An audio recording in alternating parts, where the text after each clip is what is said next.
another Free Coaching Friday. And today we're here with Sarah Kirk. Welcome, Sarah Kirk, to Hi. Free Coaching Fridays. So, I'll introduce Sarah Kirk real quick. She is our dojo community guru, and she's going to be the one who's going to help ensure that our dojo can continue to run seamlessly so that while everyone's coming in and trying to figure out what's going on, I am only one person and I can't have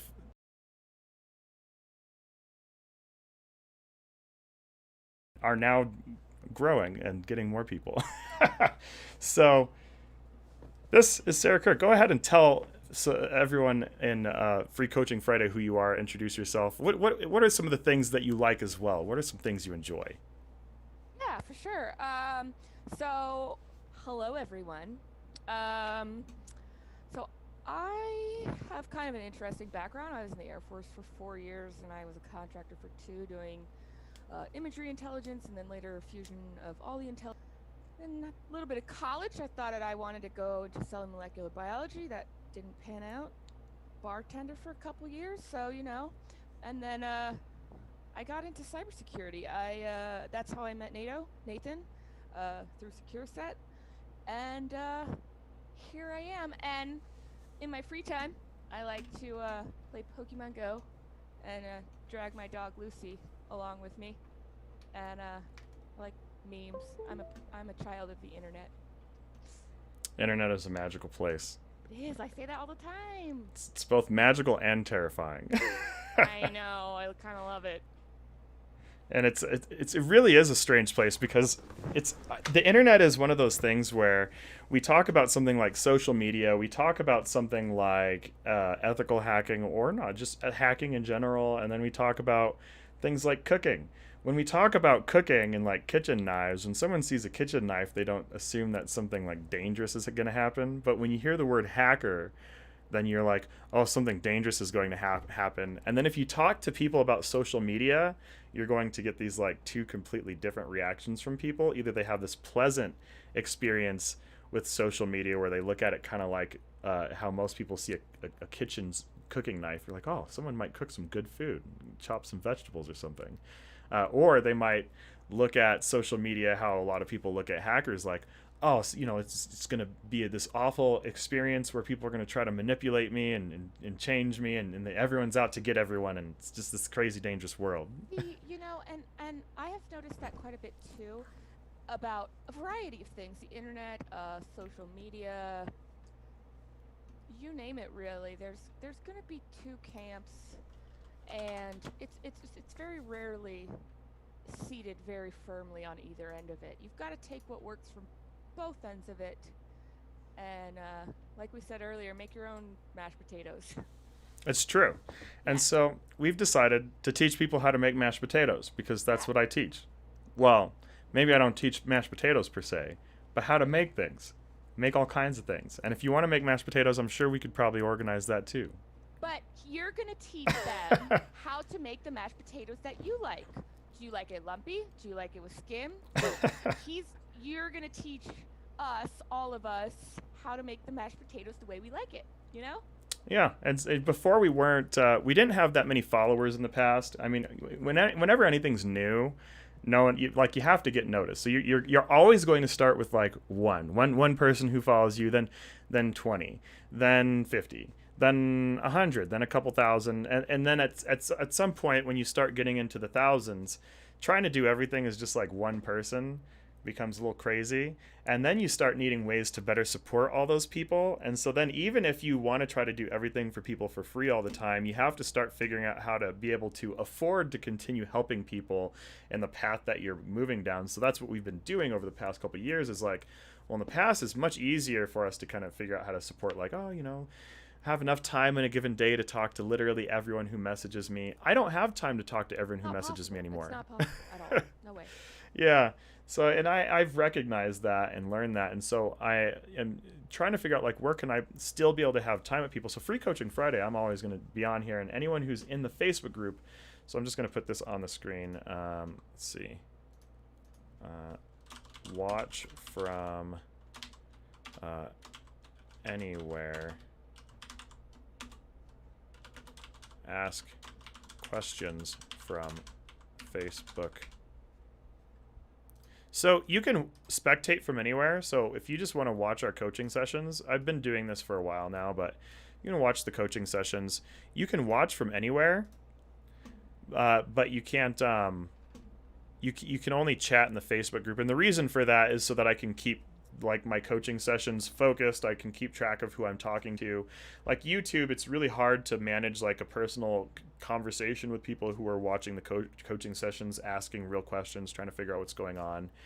And so what we've decided to do as a result also is the Facebook group has been getting people at two different levels, where we get beginners coming in and those who are a lot more advanced coming in, and different members coming into everything that we're doing have different kinds of needs.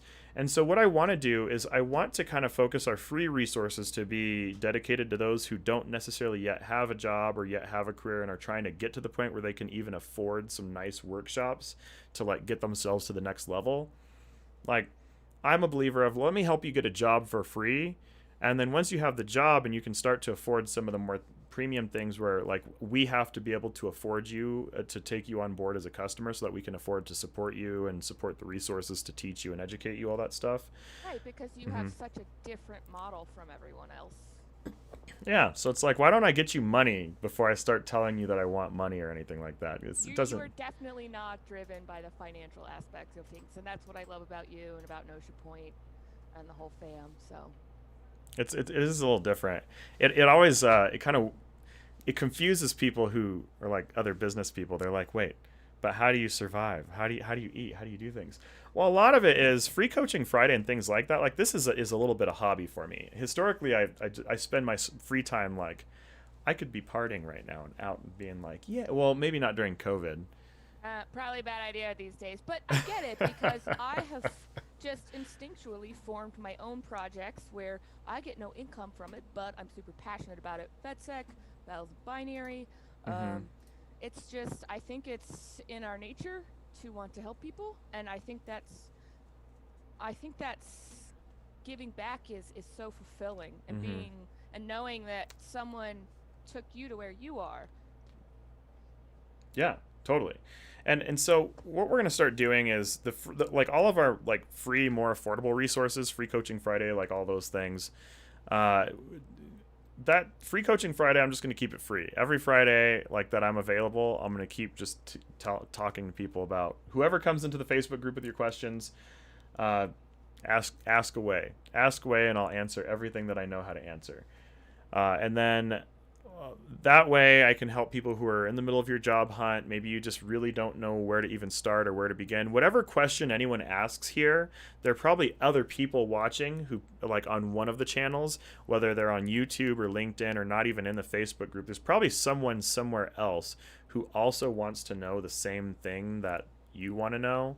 And Guaranteed. So, yep. And so I like to be able to take those questions from those of you who are like, I don't even know where to start. And then, we answer those questions as best we can. And so then we have basically what I've run into is off of our like free program. If I just go over to our website, for anyone who's trying to get into cybersecurity, probably like bar none, the easiest way to get into cybersecurity, in my opinion, from like, I put all of the things that I've seen over the years into a package that right now we're just giving away for free.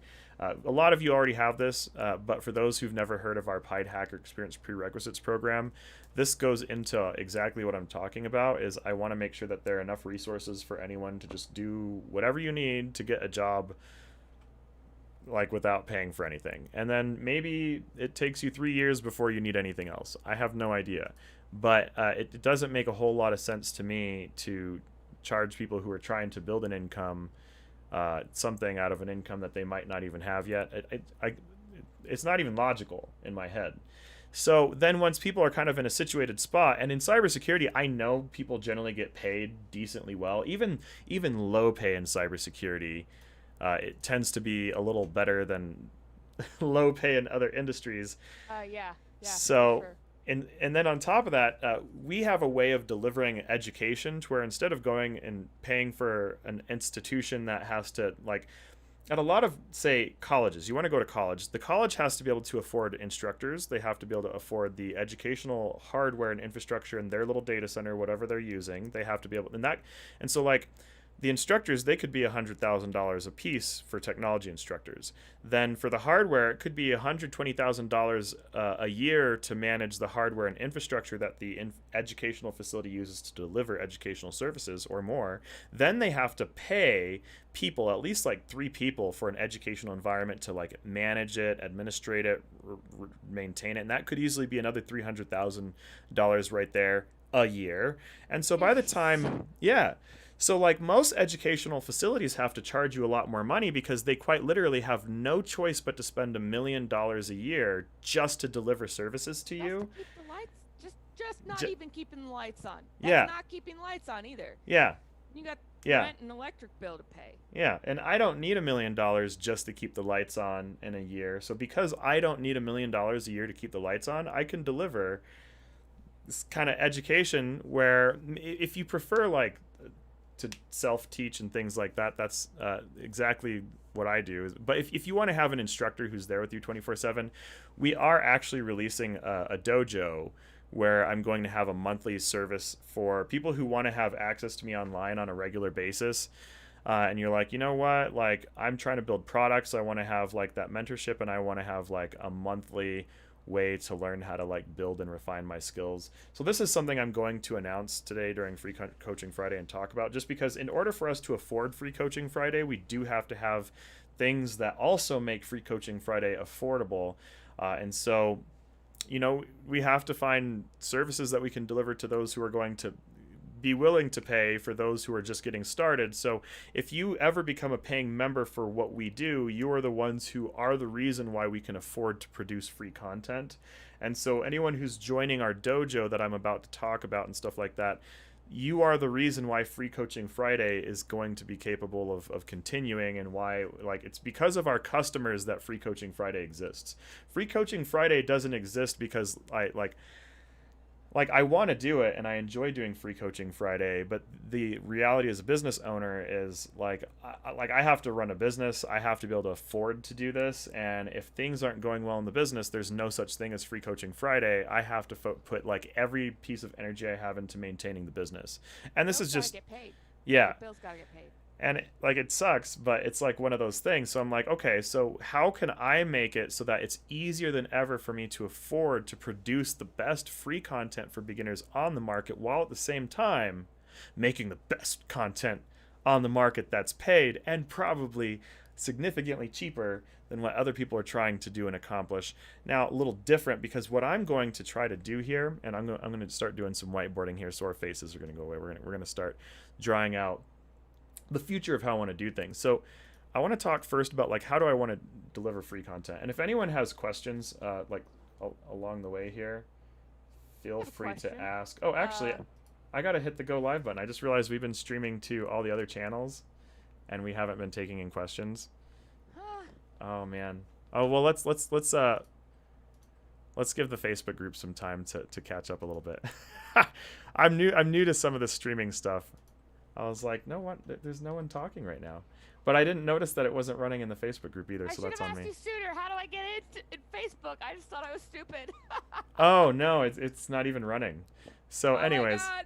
That's but hilarious. Fortunately, we weren't taking questions just yet anyways. So Facebook group, we were just doing an introduction talking about the new like future of Free Coaching Friday, which I'll post the whole video from YouTube, because everything I just said is going to be on YouTube, and it's just talking about the future of Free Coaching Friday and how we plan on doing things. And then I'm really going to start talking about like the future of how we're going to be able to continue to improve and expand our free offerings, because I like providing free content. It makes me happy, and we're in a situation where we can start to afford to produce more and more and more and more and better and better and better free content.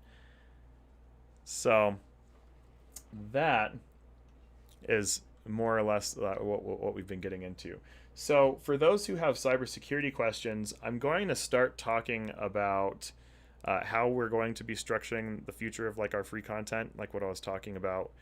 And then if anyone has questions in the meantime, like about any of this, feel free to ask. And then we will also open up for just general career questions after I finish going over kind of the future of how we as a company are going to expand our offerings and everything we're trying to do.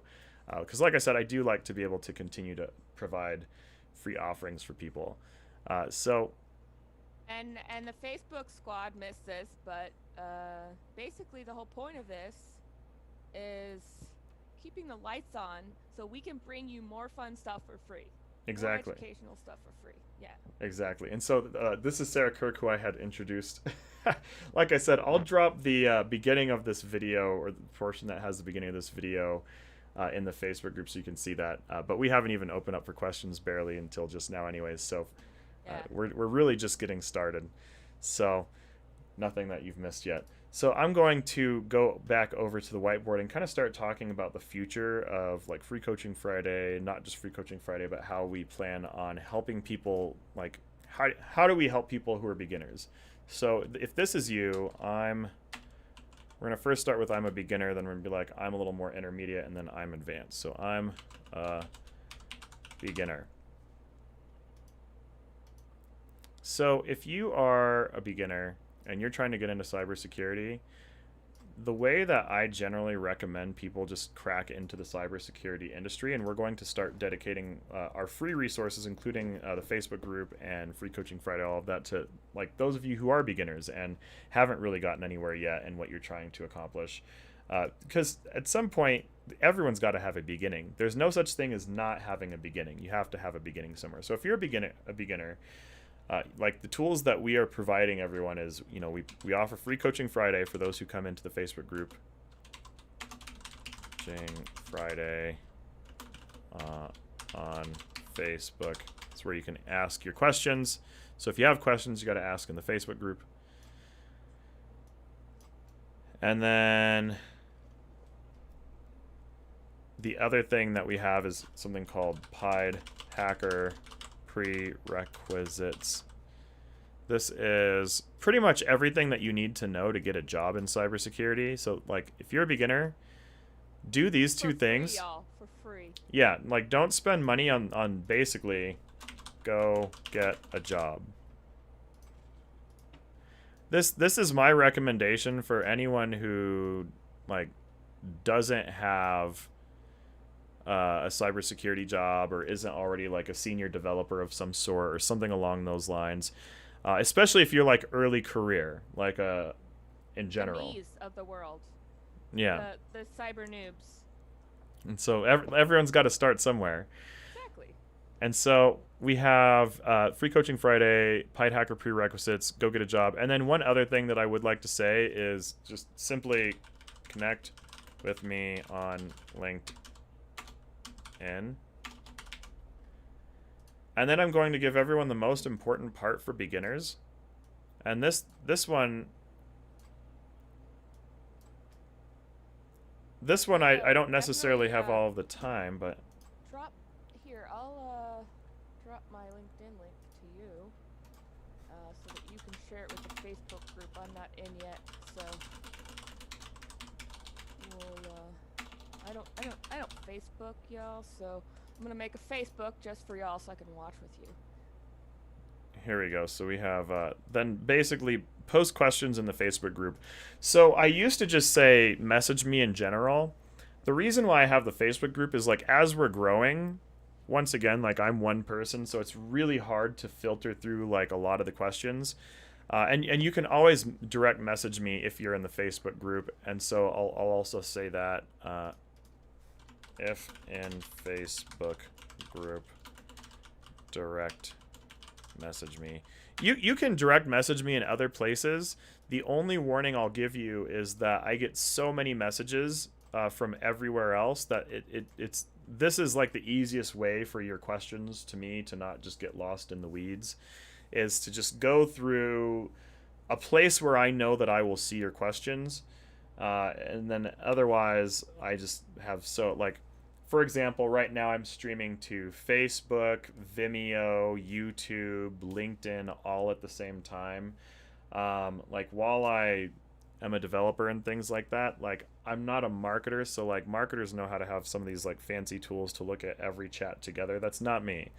I You gotta eventually will work on learn those that, things. but that's Yes, why you have me. that's I'm gonna right. figure this out for you. I promise. I will. Exactly. I'm gonna make your life easier. That's what I'm here for, right? Exactly. So Sarah Kirk is going to help me figure out how to answer questions and how to help people and help me connect with people. And so, feel free to talk to Sarah Kirk as well. Yeah. Uh, Please go ahead and drop my LinkedIn. You can catch me on LinkedIn. I'll create a Facebook eventually. Uh, and so add me as a friend. I won't have any. Uh, yeah, whatever. You know. exactly. And so these are the ways that you can pretty much like you're a beginner, like you don't have to pay us money. You can basically just like talk to us and like we'll do the best that we can, and it's much easier for us to kind of help beginners like through that channel.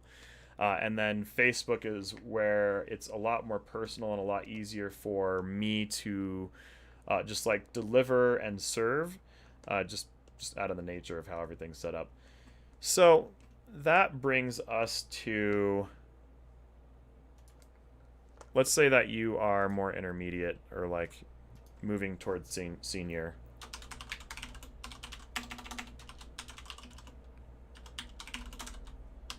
You've got a job, but now you've got ideas too, and you want to do something with the skills you have. That's Right? right. Exactly right. So it's Ideas. We like ideas. yeah, exactly. So let's say that you want to work toward being senior, right? That's your goal. That's what you're trying to accomplish here. You want to be able to get the best job you can find, and not just get the best job you can find, but you want to be able to be the person who is the lead developer, the lead architect, and the one who's creating the new solutions and innovations and, you name it, whatever it is that you're trying to build and accomplish. Then the way that we've kind of structured this right here is then, we have Pied Hacker Experience, something called 0 to Hero. So if you know for sure that your goal is to be a senior in cybersecurity, and you want to go from being, maybe you've gone through Pied Hacker prerequisites, you've checked out Free Coaching Friday, you've kind of got a feel for how the industry works, and ideally you probably already have work, or you're feeling like pretty ready for work or whatever. But we've even had people who went from not having a cybersecurity job, taking Pied Hacker, and getting senior level roles. Well, that's the thing. It's happened multiple times now. I've seen it happen. It's true. I can vouch for it. And whether or not people enjoy the jobs, because I stick with folks too. I also help folks transition to other jobs if you're trying to move on from something else. And let's say this is another person that we run into is maybe you are, for those who are senior in other industries. I don't know if that makes sense. I'm going to try to make this make sense. Let's say that you're like a senior and you work in a different field, like in a health field or an administrative field, but you're a senior something in another field. Maybe you're a me. Like, yeah. You know that you have the brain to do this. You've proved it in another field. Yep. In Intel, even as a bartender, you know that you have what it takes to be a rock star.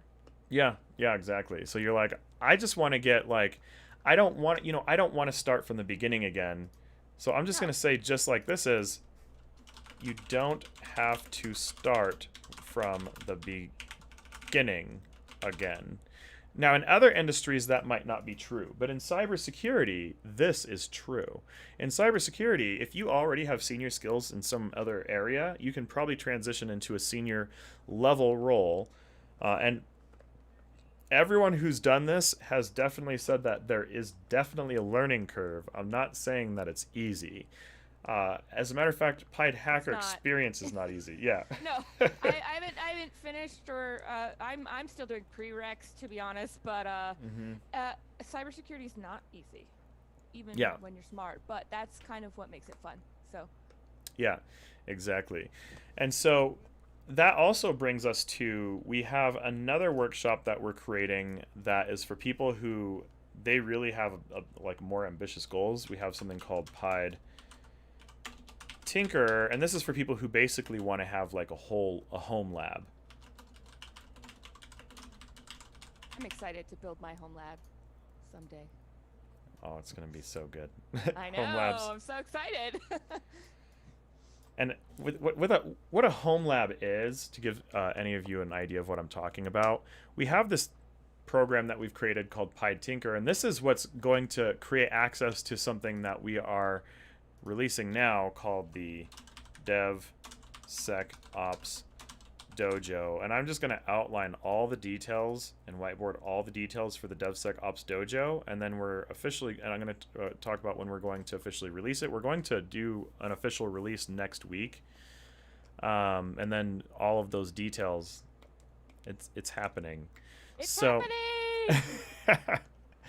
So this is where, we have those who want to work toward being senior, and, this is a goal of yours. Finally, what if you do want to get all the way over to, like, let's see, let me type, already senior. So here we go. I'll say senior developers, or so if you are a senior developer or an entrepreneur, if you're an entrepreneur, you might as well just consider yourself a senior everything, because that's work. yeah. If you're running your own business, you are the senior of everything. So you are, even if you're a bad developer, an entrepreneur is the senior developer at your company. Hey. Oh God. And so finally, we've come up with continuous training by learning, by building.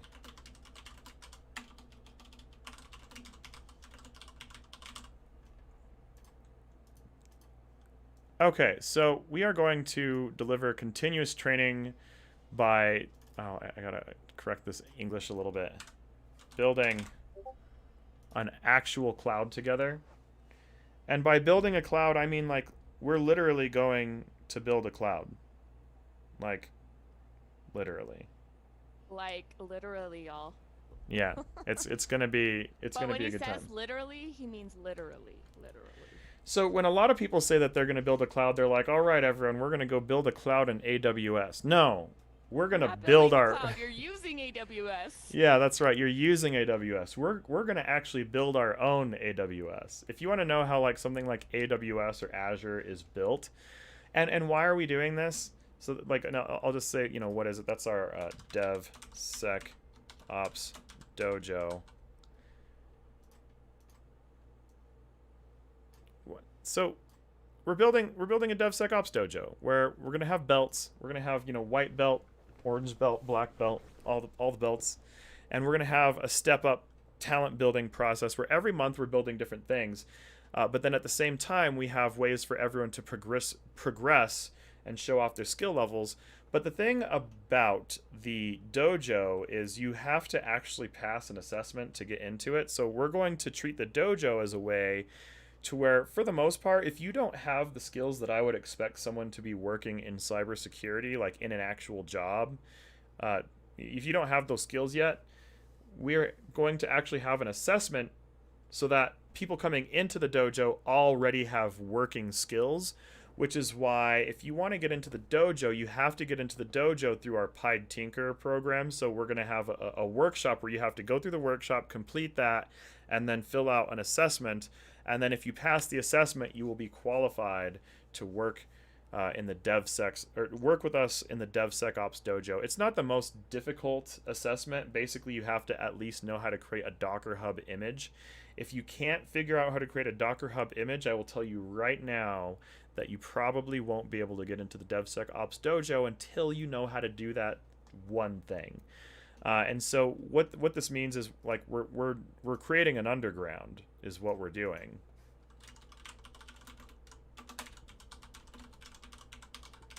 Where every month we're going to be building the newest technology, the latest and greatest of whatever we're doing. Doesn't matter what it is. But that's what we're doing. So we're going to be creating this cloud underground where we have our own open source cloud that we've built, our own open source infrastructure. And of course, this is dependent on people signing up. If not enough people sign up for this, of course, we're not going to lean into this. We're going to go find something that people actually want. So if people actually want to learn how to build cloud by actually building a cloud, Who wouldn't then want to do that? Who wouldn't want to do that? Come on now. that's my hope, you know. So I'm so stoked. I can't wait to see. I can't wait to see. and the thing is, like, for me, I've already done this stuff. And so it's like, if I already have done things like this, that I've already worked in data centers, I've already gone, you know, to build a data center, like, we're going to start by learning how the technology works, learn how to build the technology, and then once we get far enough along in the dojo together with our little underground that we're building this cloud with, then all we really have to do, oh, oops, I just made it all go away. All we really have to do is, I'm going to show my face here for a second here. And so all I have to do is just like walk over whatever we built in the dojo, whatever we just kind of pieced together and assembled, all that good stuff. We just take that and then just like happily walk it on over to the data center, and you just rent a rack with nothing in it. We're literally going to do that. We're going to build a bunch of Raspberry Pi like infrastructure, not just Pis, but it'll have Jetson Nanos in it, and it's going to be multi-architecture, so it'll probably have more than that too. So it'll probably have a little bit of x86, it'll probably have a little bit of ARM, and anyone who knows what that is all right. belongs in Dojo. Can I, as a little bit of a noob, can you gotta tell these people about the Jetson? Oh, the Jetson. Oh, the Jetsons. Well, Yeah, it's this no show way. from the 90s, or was it the 80s? What? No, it's an AI thing. Come on. Did you ever watch that cartoon though? Of course I did. Older than you, probably. Oh goodness, I don't know. Who knows? But so there's this thing called the Jetson Nano, and actually, let me just grab one because Yes. it's thanks to Show us. it's thanks to our wonderful member. I was having some conversations with Randall, and he's like, "Oh, yeah, we should build on Jetsons," and then now we're just doing that too. So we're going to be building on more than the Raspberry Pi, because I believe in platform and hardware agnostic development. I believe in developing things that are compatible with everything, not just because here's what happens when you're like, oh, you could build this on a Raspberry Pi or a Mac, or people go, oh, for a Mac, so it won't work on anything else, or oh, for Raspberry Pi, so it won't work on anything else, or like, on Windows. For those of us that are Mac users or were Mac users, oh, there's no Mac option Yeah, that's not what I teach. because of the walled garden. Yeah, I teach, like, if you build this, how do we make it so that it works on everything? Not one thing, everything. This is what I focus on teaching. And so this is called agnostic cloud development. But let me go show you Love it. Yeah. this little thing real quick. Y'all, this is so cool. I didn't even know that this was possible, and I guess up until recently it wasn't possible. But pairing this, I mean, I can't do it justice, so I can't wait to see it, though. So, like, basically, so this thing right here, this is a Jetson Nano. And for those who know what this is, if you've seen a Raspberry Pi, it's not necessarily that much bigger. It's kind of like one. For those who know what this is, you already know what this is. And we're not moving away from the Raspberry Pi, because the Jetson Nano and the Raspberry Pi are different. And there's a reason why we're working with something different too, because I'm also going to be working with a farm of Unix machines and a farm of Windows machines as well to go with this Jetson Nano and to go with these Raspberry Pis. I'm going to make everything work together, because that's what I've always done, and that's how I like to do things. Is I'm like, oh, that doesn't work on some other platform. It's time to make that work on some other platform. Now, right now I'm going to be teaching those skills, and over time I'll find ways to develop things the ways that I like to develop, which is Oh, full screen, so we can get a good look at that thing. oh yeah, I guess I could. It's really tiny. I guess I can make the screen a little bigger and stuff like that. Yeah, But your little, our Zoom or whatever. yeah, so what this thing is basically is it's got a slower, like, for those who know hardware, it's got a slower processor than a Raspberry Pi, and it's not really good for overclocking, and it's not really good for RAM either. It's actually terrible for all of those things. But that's that's not why you buy one. Raspberry Pis can cluster with each other, and they can cluster with things that have architectures that they agree with. And I wanted to make it easier for Raspberry Pis to cluster with other things as well, and to be able to use AI, and to be able to do better graphics acceleration. And there is a single solution to that, which is the Jetson Nano, because basically a Raspberry Pi, if we have a little Pi data center of overclocked Raspberry Pis that are all boosted to run at enterprise speeds that you need to run general enterprise applications for something like cybersecurity, well, they do a terrible job of, like, if you're trying to host anything that might have video or some need for like graphics acceleration or something like AI computing or all those things, not very good for that. Can they do it? Sure. Not very well. They'd struggle. But you take one of these little guys and drop it into this cluster, and it can cluster in with Raspberry Pis as a GPU. So if anyone understands what a GPU is, it's like if you've ever built a gaming computer, then in a gaming computer, it's like you get your parts, and then you have like your CPU, which is like the little processing chip. And then for those who've made gaming computers, you have this giant graphics card, right? And you take this big old graphics card. I probably have one sitting around that I can just show you for those who don't know. Of course you do.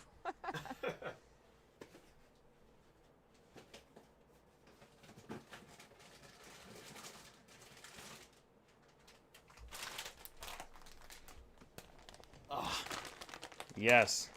Yes. So, let's see. So it doesn't really matter like what you're working with here.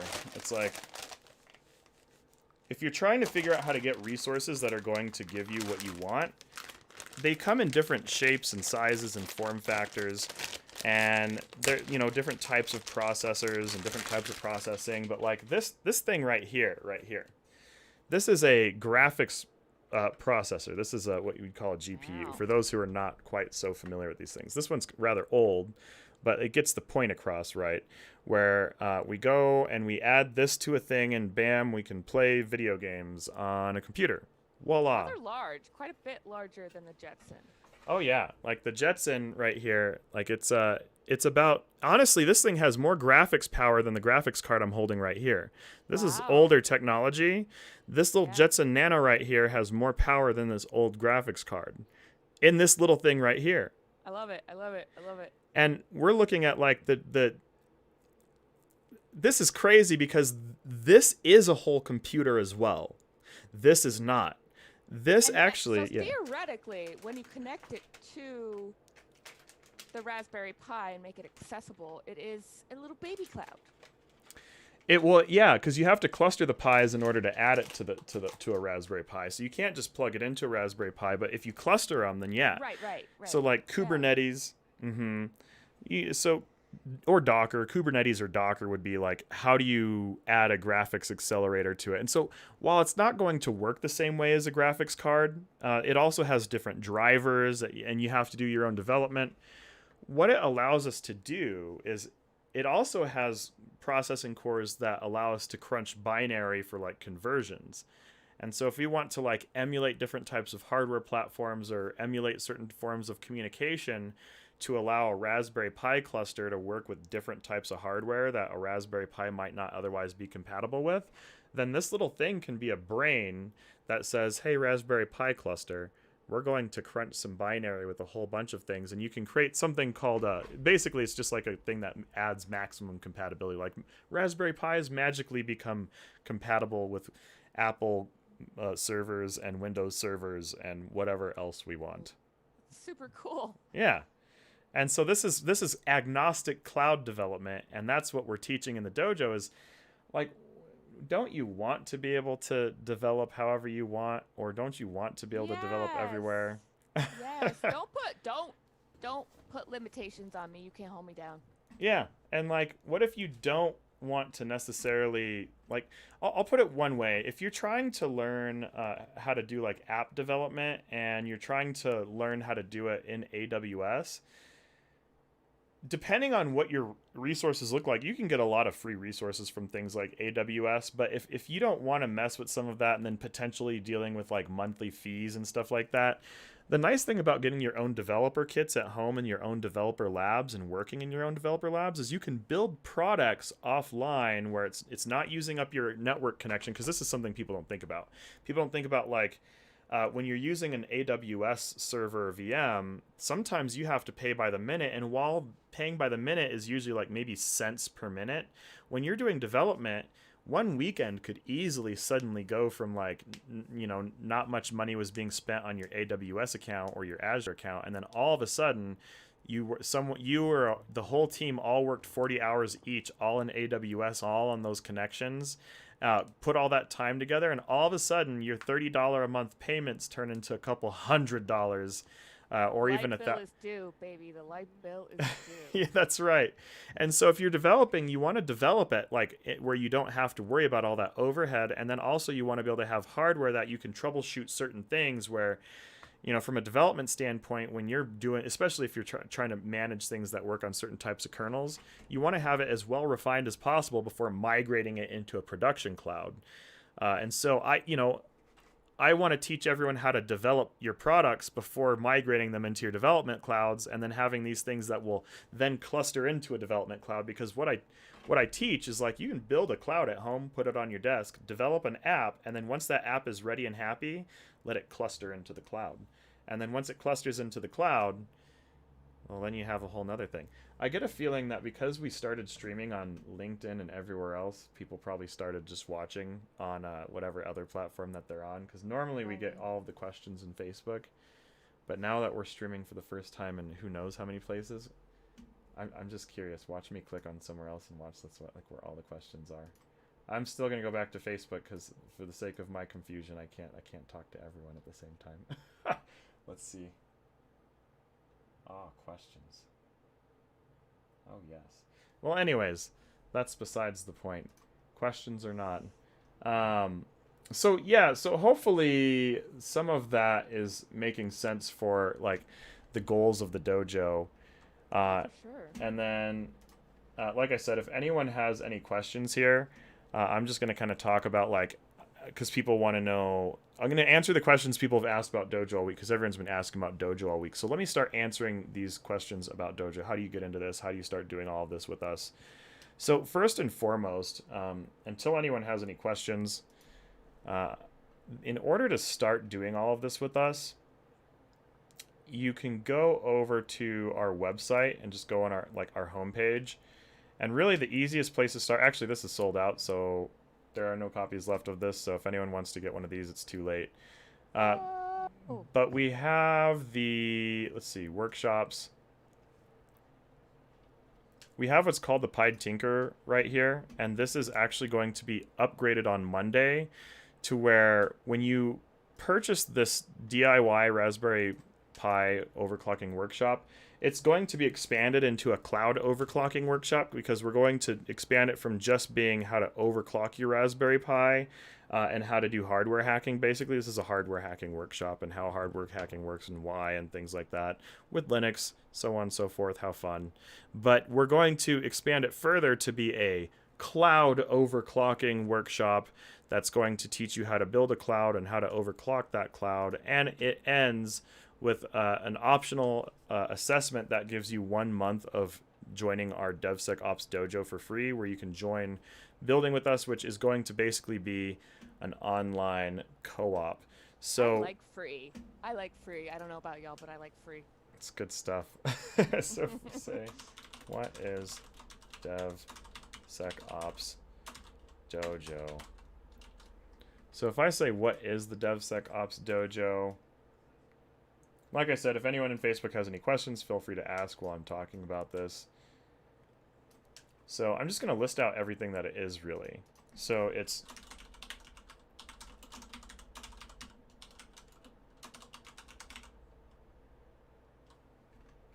continuous DevSecOps training, where not only do you basically rank up through belts, and so it's like we're going to have complete flow systems where you're going to have to learn how to learn very specific skills, kind of like if you're actually going to join a dojo, the first thing they have you do is just learn how to do a simple punch and a simple kick when you come in to start doing things. So you got to learn a simple punch and a simple kick to get your white belt, is how we're going to basically do this.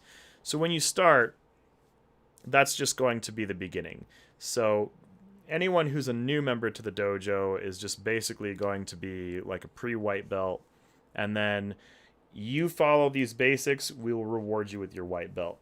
And then we will introduce how do you rank up beyond the white belt once we get that far.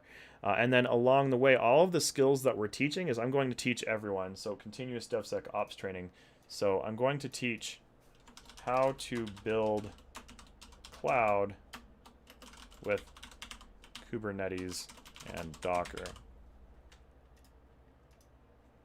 Now, while we'll be using Raspberry Pis, this has little to do with the Raspberry Pis to an extent because the hardware can change. We could end up with a new flavor of a Raspberry Pi. We could come up with a new version of an ARM machine that's more powerful than Raspberry Pi. I don't care about the Raspberry Pi. I care about the hardware, and I care that the hardware can run Kubernetes, and the Raspberry Pi is a sweet spot for development right now because I don't think it makes sense to spend $6,000 on a server to learn the same things that you can learn on a Raspberry Pi that's not going to cost you $6,000.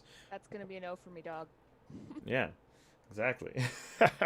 So basically, you're going to learn how to build cloud with Kubernetes and Docker, and then we are going to ultimately... Actually, I should also just outline.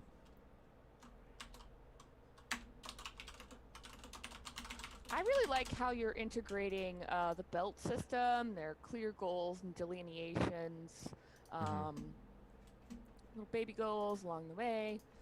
It's definitely gamifying it a little bit. Heck yeah. So we're definitely going to focus on the basics first. That's going to be, quite frankly, the most important part. So I don't want to talk too much about like the future beyond that. Like I can talk about it lightly because I've already planned out quite a bit of this and planned out most of the year actually. But it's flexible based on what people's needs are. But one thing for sure is we're going to rank up through a belt system and we're going to work toward building a cloud, and we're going to have quarterly goals. So we're going to learn how to build cloud with Kubernetes and Docker. And then we're going to learn, let's see, what other the many things that we're going to learn. How to host your own cloud.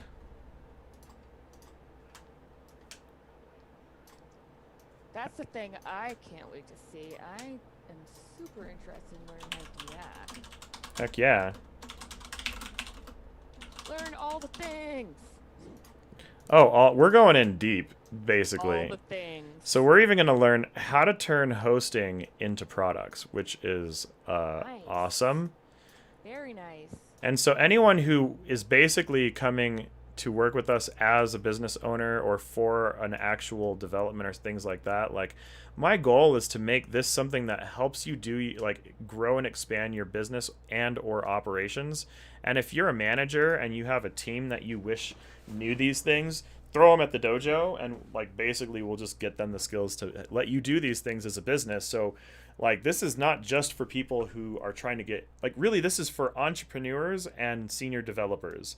So if you're a senior developer and you're doing actual work, this is valuable for you because you're building hosted cloud products. The dojo is not entry level at all. Not at all. The dojo is not for beginners. The dojo, like basically, I'll put it this way. You have to be able to, like, I'm not going to let people into the dojo who I don't think are capable of like working a job. And what this also means is that we are going to, as a result of all of this,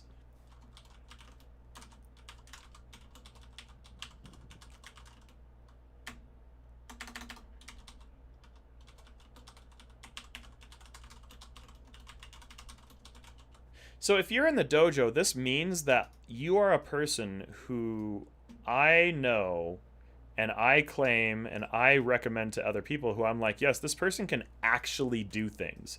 Certifications aside, like whatever, you know, yada, yada, yada. Once you get to a certain belt level, if I have an employer coming up to me and being like, hey, do you have someone with these skills who can do this stuff? I'm like, oh yeah, anyone who has a white belt at least knows these things. Because if someone has a white belt, then that means you are what I would expect either in the realm of being at a place where you're working towards senior level development skills, or you're already have senior level development skills, and you're learning how to work with the new modern innovations that are coming out on a rapid, regular basis. So if mhm. Yeah, that's like another thing I love about the dojo. You have clear, quantified skill sets. And I love that you can go to a employer and say, well, you want someone with a white belt from Mhm. the dojo. Here's my pool, or a yellow belt, or whatever. That's another thing. Quantify it for me. Sorry for Absolutely. interrupting. I just get so excited. I think it's such a great idea. I'm super excited about it because it'll actually be fun too. I know, So I'm stoked. yeah, and it's going to be $150 per month because these are what the dues are. Because it's a co-op, and we're going to be operating as a co-op where everyone's going to be learning from each other, but most importantly, I'm leading everything, and I'm going to structure everything and make sure that everyone's moving toward the same mission. And so I am going to operate it a little bit like somewhat of a company, but the thing is, I'm not going to operate it as a company because everything you build is yours. So this is probably maybe the most important part here is what you build is yours.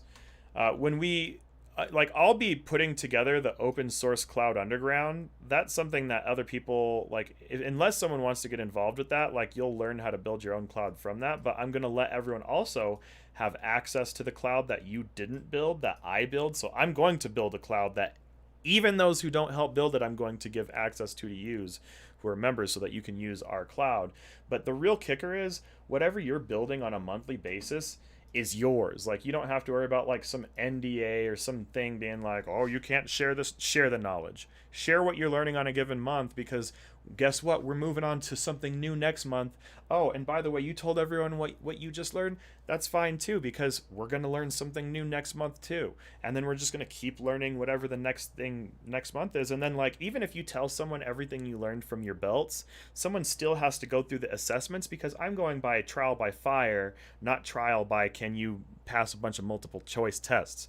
So You and yeah. I were talking about that earlier. I think that in the cybersecurity realm, it seems as though we've gotten a little bit over focused on certs and testing, when what we really need to be focusing on is what can you do with your skills.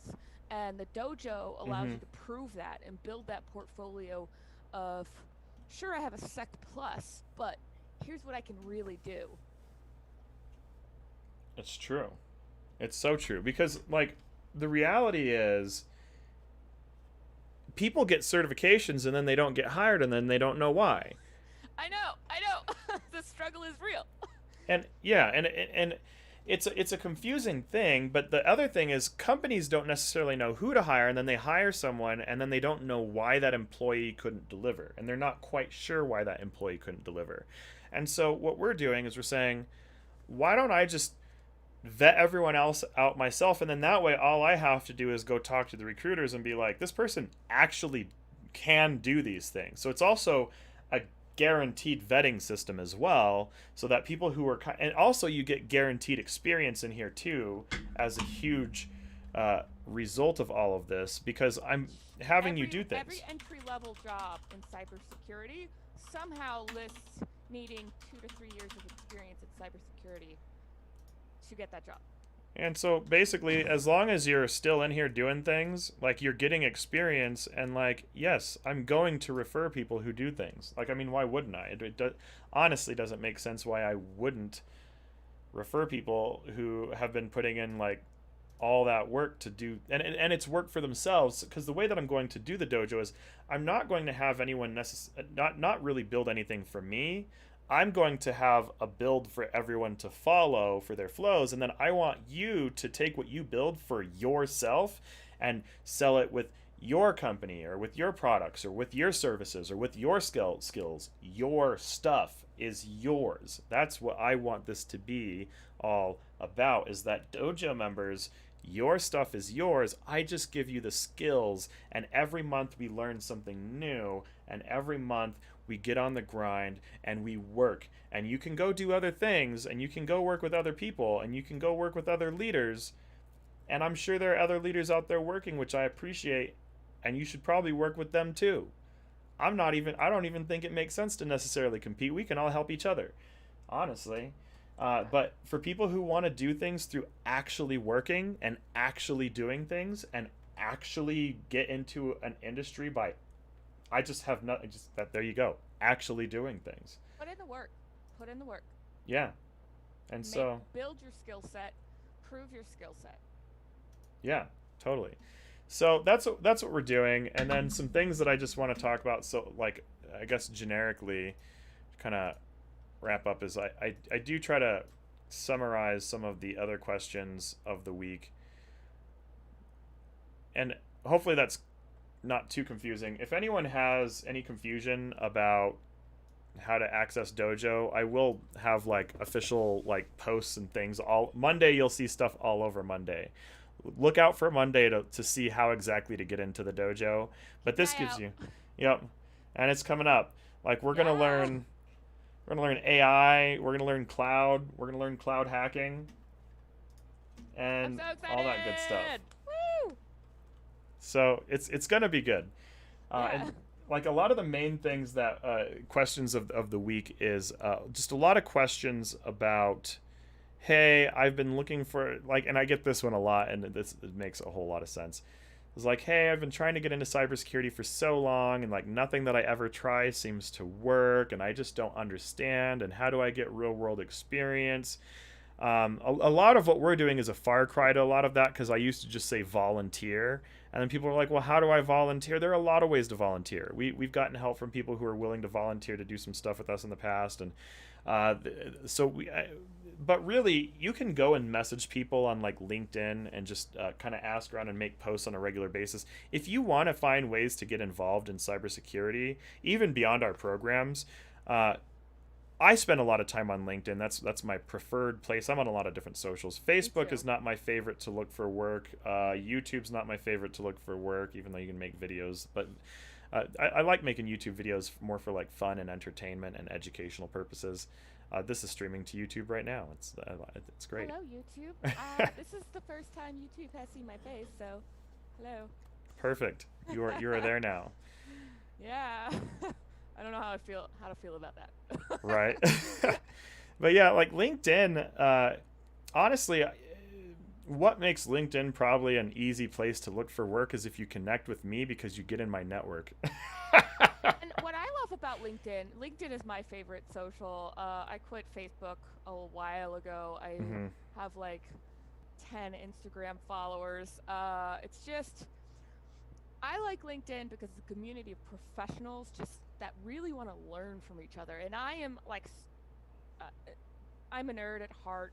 All I want to do is just learn more things every day, and LinkedIn gives me that opportunity. So, that being said, LinkedIn's my favorite too. So if you want to connect, I am the only Sarah Kirk in the entire world.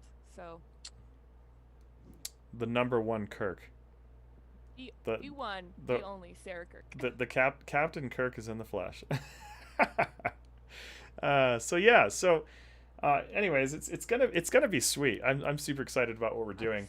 But yeah, LinkedIn really is great for just if you're trying to find ways to connect with people. I don't think there's an easy solution to getting a job on the planet. And no matter what path you're going to take, it's going to be an uphill battle to look for work.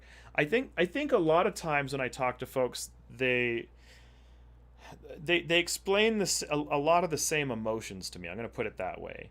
And I am saying this from a place of empathy because it's like I've looked for work and you get real depressed. I get real depressed. It gets discouraging. Yeah. It does. Yeah. And you have these times when, and for me, it's been a while since I've been looking for a job. But I remember when I was trying to get a job and I got into the job that I started building cloud in, I literally begged for that job. I was like, I'll do anything. You could underpay me. I was like, whatever it takes, just hire me, and I'm set. I'm here. And he's just like, okay, fine. But like when I was looking for a job, it's like you get desperate at times, even when you don't need to be, but you feel desperate, like, and you start to feel crazy sometimes. I was having like a little bit of a different experience because I knew that I wanted a company that fitted me and my values, my belief system. So how do you even sift through that? You could sift through employment and experience requirements, sure. And if you meet 3/4 of them go for it. But how do you sift through all that and find a company that fits you without knowing someone who works there and having that network and that community? So I was going, I was meeting people, and I love this company. I would like to work for this company, but a lot of times, just because you like the company doesn't mean they have a position for you, and some people will have positions made for them, but Mm-hmm. not typically when you're an entry level cybersecurity noob. And so, like, I was just finding the job boards I was turned off by them totally. Yeah. And I was just like, I don't want to put this work into applying for all these jobs, and it could be like the worst company to work. And sure, they have the rankings, but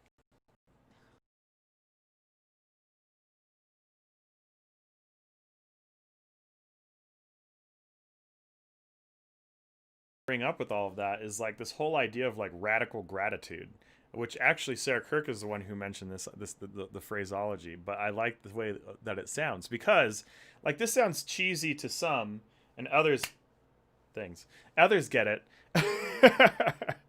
But when we're talking about the idea of like radical gratitude, one of the things that does not perform online is dominion. I'm going to outright say that. Now, when we're talking about like property, physical land, physical conversations, physical property, being in person, going places, there's this concept of dominion versus affiliation. And a lot of businesses and entities and people who do just about anything, you have two paths to take. Either you can kind of operate as a business that's sort of like dominion focused, which is like we believe in a hierarchy where there's a clear like this is the leader, this person tells everyone else what to do, and anyone who's like further down in the hierarchy must listen to the top of the hierarchy, and uh, you know it's like rule with an iron fist. That's dominion, right? And dominion performs generally better than affiliation in physical locations, physical like models and things like that, especially if someone can amass like money and then take that money and then convert property into like whatever they're doing.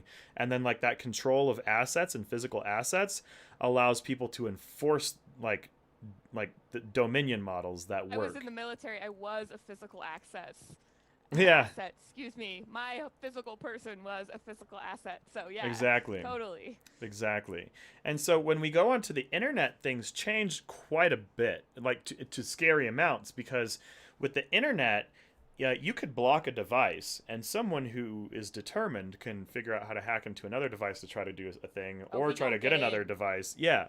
And so, Yeah. and you can try to block things from certain locations, or you can try to restrict someone. And the only way to really stop someone is to hope that you can at least catch their physical body somewhere, wherever they may be, in which that they are hopefully in a location that your dominion allows without causing war with some other country. And so, like, if Ideally. ideally, Ideally. which is why, like, if we have someone in another country doing something that impacts others in other countries tremendously, so it's like there's someone in one country, maybe they're doing things that impact people in 20 other countries tremendously, and the economics of those 20 other countries tremendously. I guarantee that one person who's not in that realm, they could probably care less, and these other people might wish that they could stop this person who might be a hacker who or not a hacker, whatever they're trying to do. They might want to stop this person, but they can't. They just can't. It's actually not really like they could. Well, the best they could do is try to send out like a special operation and try to assassinate him or something, which that happens. But we won't talk about I those could things. tell you, but I'd have to kill you. Yeah, yeah, exactly. So it's like we have to stay away from those topics Yeah. for good reasons. Not really, but I mean, I couldn't talk about it if I wanted to anyway, so. Yeah, exactly. Not that I was involved with that sort of thing. I worked with cybersecurity things. It's a thing. There's a lot you can't talk about when you work with defense. I kind of like it, and I think that's why I was drawn to cybersecurity. It's more secret Yeah, stuff, you know. So. yeah. I think it drew me to it too because I used to be a person who didn't want anyone to know anything about me, and if I don't want anyone to know anything about me, what's an industry that lets me be invisible but still be able to like grow and Yes. flourish? Cybersecurity. And then all Yeah. of a sudden I wanted to exist, and I'm like, whoa, going from not existing to trying to exist online is hard. That's such a shift for me. But really, if you want to be invisible online almost, you can be very selective about how well people can find you, and you can go to regions. So this is a terrifying reality of the future. This is a terrifying reality of the world. This is actually a reality of the world. It's just a reality of the world. So we have to make do with it as we can. Yeah, so how do we find ways to make the world a little safer for everyone, or how do things perform better online? Things perform better online with affiliation focused things, and one of the things that goes with that is gratitude. And let me talk about that. Is like, with the internet is basically like, I think Sarah Kirk even came up with this analogy too, is like, all of our every all brain cells of all the humans connected online, just like on in one place, just like stuck together. Or maybe it wasn't you who said this. So I was talking to Wow. someone. No, it wasn't you who said it. Whoever I was talking to, we I had a good was talking conversation about about the this. hemispheres of my brain interconnecting, but that might have not been with you. So I don't know.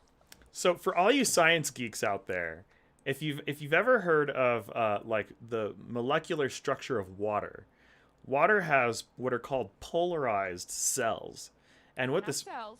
or Not cells. Water is a molecules. polarized. No. Wait, Water is a polarized molecule due to the electronegativity of oxygen versus hydrogen. right, and then because we have the polarization is the interesting thing. Oh, totally. It's there's all these details I don't necessarily remember, but I do know That's that cool. No, no, they I liked polarized. organic chemistry, science nerd. Yeah, totally. And like, I see the internet is kind of like those water molecules, or whatever you want to call them, where like our brain cells are those water molecules online, where like we make these posts, we do these things, and so like when there's a something that people like, all of our brain cells kind of stick together, kind of like water in a little pool. And so we have like a pool over here of people who like that, and a pool over here of people who like that. And when you have something that allows all of these little brain cells to stick together, and not want to like trickle away or wash away or blow away from like some wind blowing a pool that's very small already. Well, if we have things that, like, let's say you drop a ball in water. If you drop a ball in water, like a pure iron ball into water, it's just going to sink, but the water is just going to go around it. That's like Dominion online. Online, if someone tries to create force and coercion online, they create stronger undergrounds. And those stronger undergrounds, it's just like you drop this strong, heavy thing on the internet, and just like water just envelops whatever is trying That's to a cause great something, and it just analogy. sucks it Yes. to the bottom of the ocean or Yes. whatever. Yeah. And the Grand Canyon, Yeah. millennia, millions of years of rock buildup, just a simple stream. Yeah. You know, wore it all away. Yeah, and what's the thing that causes like people's brain cells to like naturally gravitate to each other online? Like generally positive things. Like people naturally fear. The whole concept of fear is that human beings naturally have like an instinct to move away from something that's uncomfortable to some capacity. Now, whether or not you power through the fear, and because sometimes you should power through the fear, but the whether you should or does not negate the fact that fear is still there. And when we have the internet, let's say that we have things that people are scared of. Well, if people naturally are scared, you're going to have this mass majority of the population who's going to go away. It's going to repel. It's going to be like a repellent, like a water repellent, basically, for those people. And so if you create things that like people can't connect to, usually if it's really coercive or it's really strong and trying to tell people what they have to do and stuff like that, and tries to force people and says that you have to do things this way, it's just like dropping that iron ball in the ocean. It's just going to get enveloped, and it's just going to go to the bottom, and everyone's going to just go elsewhere. But let's say that you're thankful, you express gratitude, you're like, hey, thank you so much for helping me. That person, it's just like those molecules, everyone polarizes to gratitude. Also, I think that another beautiful thing about the internet is that if you try to come in with that iron ball and exert your dominion, there's going to be someone else out there doing the same thing, if not similar, could be better, just going with the flow, because they listen to their customers, they're grateful for their customers in their community, and people will be attracted to that. Yeah, totally. So if you put gratitude in your life and express your gratitude, it will come back to you. Yeah. And it's just on the internet, it's just like if you're trying to figure out how to get more attention online, bar none, just blast the internet with gratitude, but be genuine about it. And if you can't be genuine about things that you're thankful for, then the first step is figure out what in the world are you even thankful for? If you have nothing that you're thankful for in your life, then no one wants to work with you either. That sounds really harsh, honestly. But the reality is it's just true. And you're honestly, if you cannot name some things that you're grateful for, and I've been there in my life where we've all been, Mhm. but even in our lowest times, there's something in your life that you can. My dog, even in my lowest moments, I had my Lucy. So Yeah. find those little things that you are grateful for and drive you to be better and do bigger things. Yeah. Just like project it out into the world, like tell people thank you, make thank Yes. you posts. Like if someone messages you and you don't know what else to say thank you. If you have no idea what to comment on something, at least say thank you. And if you are trying to like get to know more people, when they talk to you, tell them thank you for talking to you. Like, and you don't necessarily have to say the words thank you, but find your way of expressing your gratitudes. And having radical gratitude online is, it's just a formula for, it's like almost guaranteed performance. Now whether or not you have like goals in life that you want to pursue, you got to have goals if you want something to go somewhere. So if So you're, yeah. yeah, I think that you were talking about like different ways to express gratitude, and I think some people struggle with this sometimes. Thank you, I appreciate it. No, it doesn't have to be just that. So I appreciate the content you're putting out, NATO. So I send you an article that I think you would like. That's me reciprocating, me saying, I enjoy what you do, and this is my thank you. Or Totally. maybe you see someone looking for a job and you connect them with a recruiter you know. That's a thank you to them. There's a million different ways to do it. It doesn't have to just be the words either. It's my point, I guess. Oh, it's so true. It's so true.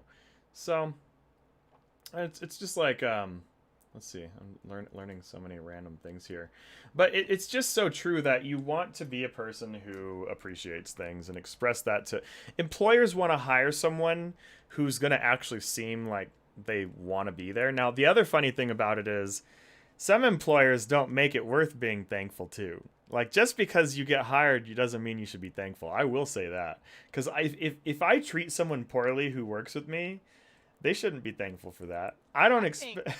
I think that the companies should be grateful for their employees. Yes. That's my position. And Yes. I think from what I have seen, the companies that are thankful for their employees and show their appreciation and gratitude to their employees are they're successful companies.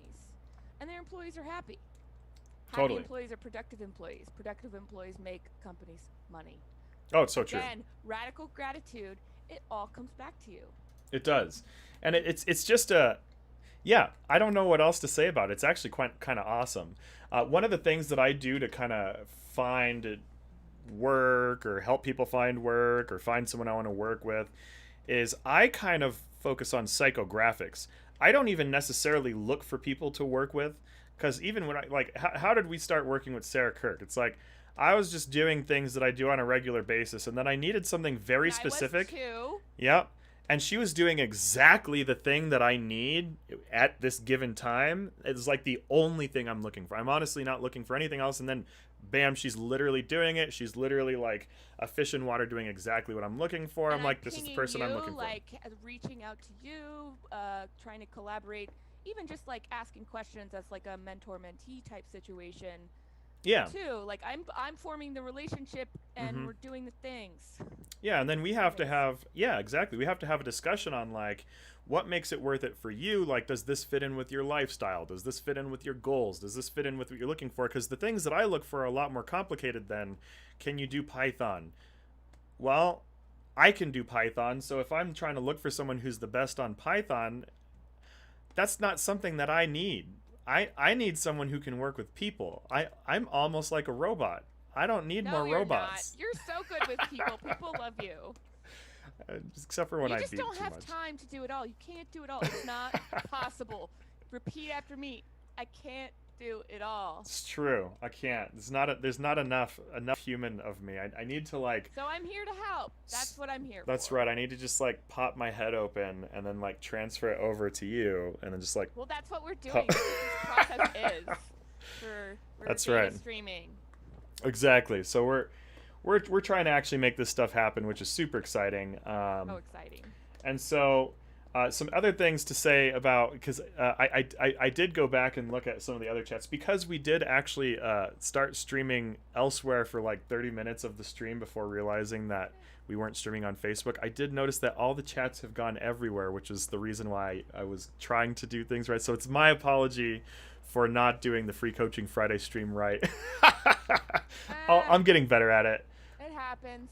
Yeah, so I mostly today just answered questions that people have asked in the past. What I can do, since I kind of got confused at the stream today, it looks like most of the questions I saw on other platforms are all about Dojo anyways. So now that I've kind of covered the main things I want to cover, I guess what I'll do is see if there were any other questions that were not Dojo related that we missed. Where else are we live aside from Facebook and YouTube? LinkedIn as well. Are we? I don't even know how to find the LinkedIn stream, honestly. It's not showing up for me. I I wonder, did I turn the LinkedIn stream on? Actually, I can tell here. don't think you did. Oh, how sad. How sad. I didn't add the LinkedIn stream to it properly. That's all right. Next time. Next time. Dang it. We learned something today. I was all excited about that because I was all excited about streaming to LinkedIn. I was like, I yes. Well, I think I'm gonna have to come back for some more Free Coaching Fridays. So. But you I think you posted on LinkedIn that we were doing I posted it. the link to YouTube.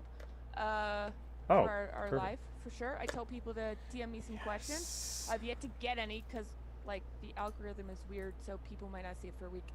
But you know. Here, before this ends, let me find that post and share it real quick so that people can see that we're doing this. Yeah, for sure. This is actually pretty sweet. Thanks for doing this, by the way. Yeah, totally. It was fun. I liked it. I'd love to come back and you know. I'm so excited that we can literally stream to like just about any platform now. It's a lot of thinking sometimes, but once it's all set up, I'm thinking about expanding to Twitch, and I think Instagram has Instagram TV. Does Instagram have stream? Has Instagram Live, and I was gonna bring that up with you guys offline anyway. So yeah, I am all about put it as many places as possible, so as many people can see it as possible, because what we have is good. You don't want to miss it. Oh, sweet! I think I found it. Here we go. I'm sharing it on LinkedIn. I'm gonna say, forgot to start the LinkedIn stream, so follow on YouTube if you want, because that's.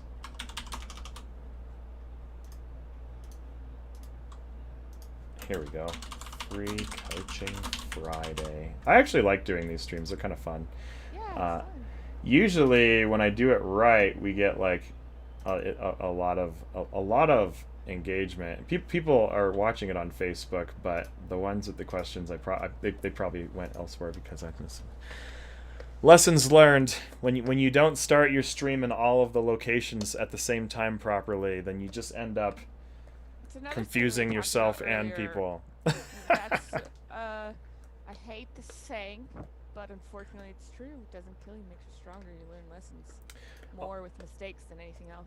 It's true. Honestly, one of my favorite things about Free Coaching Friday is it's one of the reasons I'm even doing it right now is to test all of this for Dojo, because all of these streaming updates that we did to be able to do all this extra stuff more easily, all Dojo. Because for the Dojo, we were like, okay, so we need to be able to host better. We need to be able to properly host workshops, find a way to like export the chat, have like private workshop rooms for education for people and like all this crazy stuff. I was like, how in the world are we going to do this? So we found the solution and we're using it right now, and it literally lets us stream to wherever we can imagine practically. And then it even lets us set up like custom RMTP streams. So I can even stream, I can even do like custom platform streaming, which is all that gets crazy. And as a developer, I'm just like, whoa, sky's the limit with all my streaming capacity now. Ideas, more ideas. Oh yeah. So we're definitely today is definitely a good trial test run. I'll do a better job next Friday, where this will be the next Friday will be the first Friday fully in the new configuration that we're moving forward with for the future. And by the time Dojo's going, now I know like what I need to make sure that all of the hosting things work the way that they're supposed to for Dojo. So it would there probably you go. help if you and I hadn't gone down a rabbit hole for almost however long before. Well, but it was all relevant. It was, but you know, we forgot to set aside the time to set up. So there's all the stuff. So yeah.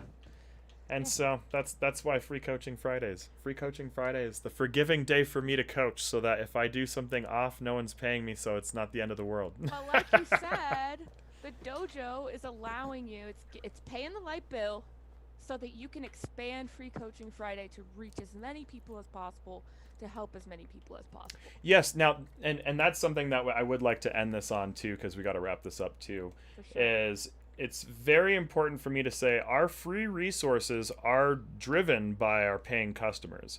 And our goal with Dojo and all these other things to do is like, if we truly have content that's as good as we believe it is, it's going to continue to keep paying us, and then that allows us to keep expanding our free resources, including expanding Free Coaching Friday with things like this super expensive solution that we're now using for streaming that costs like as much as like rent, which is obscene, but whatever. Wow. A lot. It's a lot. So now we're going to do Dojo to help us keep growing the project, because we've come this far, so let's keep going. Yeah.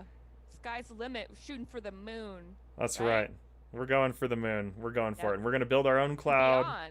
And beyond. We're going to build our own cloud, kind of like our own underground version of AWS or Azure, all these others. And we'll make it so that we can integrate it with AWS and Azure and all the others, because it's an ethical hackers cloud. So if you want to get into the ethical hackers cloud, watch the earlier parts of this video and learn what it's all about, because I talk about this ethical hackers cloud underground, DevSecOps Dojo. We're going to build all this stuff.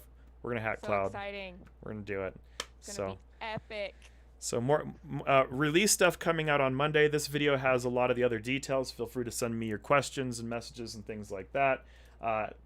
And thank you, everyone. I will also be available to answer questions if you need.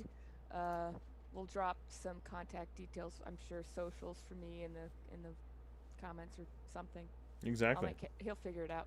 Exactly. So thanks again for watching, and I hope everyone has a good one, and we'll